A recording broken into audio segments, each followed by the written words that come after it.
Hey everybody, welcome back.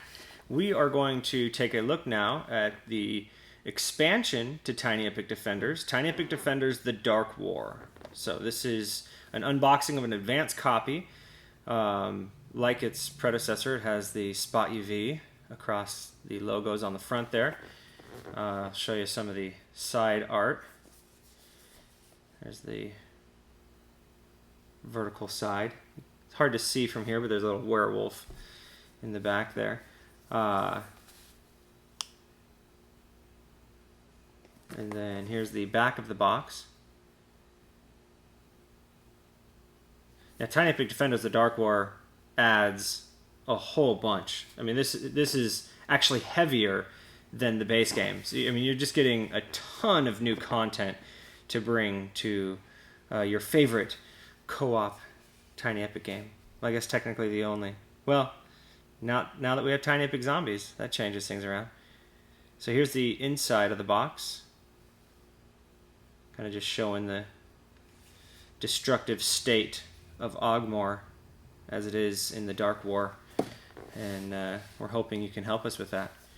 Here's the Expansion Rulebook. I mean, check that out. That's a ton of content. You're getting, like, I think it's, in some ways, it's more content than the base game. It's less cards, per se, but you're getting constructs, more item meeple pieces, some dice, more wood tokens. It's a really, really robust expansion. The rule book's not too long. I mean, these are just half pages, and it's only 11 pages, or 10 pages, really, so very approachable. So if you are a deluxe backer, this is a deluxe copy. So this is the sleeve that comes in the deluxe set. So this can be used to hold the two games together, side by side. It's just a nice way to present them on your shelf and keep them as a bundle. So that comes in deluxe only.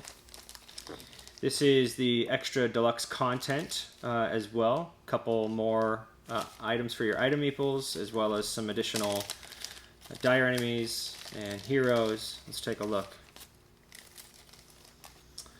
Okay, so you get two new artifacts: Ogmore's Gambit, Gamelin's personal sword, and Skull of Bale. It's a very nasty artifact. And you get a couple additional dire enemies: the Nomads, the Sirens, the Mimic, and the Wolf Rats. These are pretty sweet. A few more epic foes, including a Vampire Lord, a Giant Mantis. This is maybe one of my favorite epic foes in all of Tiny Epic Defenders. It's really, he's so cool because his trigger points force him to move around the board, and then when he takes damage, he moves the other direction, and so you're constantly having to chase him left and right and try to anticipate where is he going to go next, and it's a really exciting battle. And then here's the additional heroes that you get with the deluxe content. And like the ones in Tiny Epic Defenders, these heroes have backstories about how they incorporate into the lore of Ogmore. So that's your deluxe content. And then to go with the artifact cards, you get these items. Here's the Skull of Bale and Ogmore's Gambit. I'm not really getting a good focus on these small items, but trust me when I say that when they arrive at your house, you're going to love them. They look really nice, very high detailed, even down to like the tiny little teeth. Even there, you can see the ridges and they're sharp. You get some region dice. These are going to actually be for the boats. So they're the fleet dice, but they have the icons of each of the different 6 regions on them. You get 3 of those. Here's the wood components that you're going to get.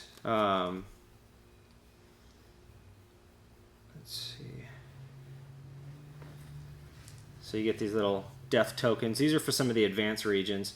And in Tiny Epic Defenders, the Dark War, your heroes actually gain experience points and can level up and have different abilities based on their levels. And that's what these experience tokens are for.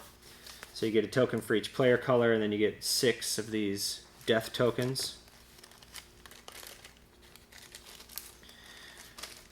Here are some more items to go with the artifacts that you get in the Dark War. So you get these crazy automaton arms from the robot that you slay. A very hearty stein of ale. Plenty to get your guy super sloshed for the battle. And here's this dragon that goes onto the back of one of your item meeples. And he looks over the shoulder facing forward, so that's pretty cool. A little backpack, just good little travel gear, and a magic tome. So lots of cool new items introduced in the expansion. And then here is the regular size cards. Again, this will feature some more dire enemies. This is also going to be the experience cards to track your experience points for your heroes. That's what these ones on top here are. And then these are your skill cards. So these are going to be what you're using your experience on, and when you go up levels you can get additional skill cards, and these essentially just give your heroes even more special abilities and ways to manipulate the game and break the rules and accomplish your goals. Here are the generals. This is a new aspect in Tiny Epic Defenders: The Dark War. It's for the campaign mode, where you play through a series of battles to try and win the Dark War, and you have to fight these generals at each interval of battle. And then here are some additional dire enemies that are being introduced. Some merfolk. And here are the additional artifacts that I already showed you the items for. The glaive, the tome. There's that tinkered automaton, the Ale of Bravery, the magical backpack, the dragon familiar, looking over your shoulder. And then these cards here are for the new Plains region ability. There's mercenaries and barbarians, depending on if you're on the hostile side of the region or the friendly side of the region. You may be mixing into your deck additional problematic things or mercenaries to come and help you out. Alright, here's the oversized cards. That's the automaton, dire, or the epic foe. That's where those arms come from. An ice golem, sphinx, T-Rex, a Draco Lich. There's the werewolf that's from the side of the box. A ton new heroes added to the mix, and stories for their involvement in the storyline. This mode card just kind of helps you, depending on if you're playing the Dark War campaign mode or if you're just playing a single battle, then it kind of just guides you as to where you would put your general cards and your epic foe card, just a little bit of a player aid. And then these are the new regions, and on one side it's a friendly region, and on the other side it's a hostile region, and the art's a little bit different for each side. So you got your friendly desert and your hostile desert. And this is also where some of the cardboard constructs come in, like this tree. You'll actually have a construct for that tree, so when because you're instructed to put your heroes up into that tree and they can fight from it. And then here on the other side you've got these evil treants. So there you are, that's all the cards. And then you also get an additional baggie to hold your cards in. And then at the bottom, here's the cardboard punch outs for the constructs. And I'm going to do a separate video showing the constructs, how to assemble them, and how to put them all back in the box once they're assembled. Some of them you will have to take apart to get them back in the box, but not the complicated ones like the caravans. Those will stay assembled.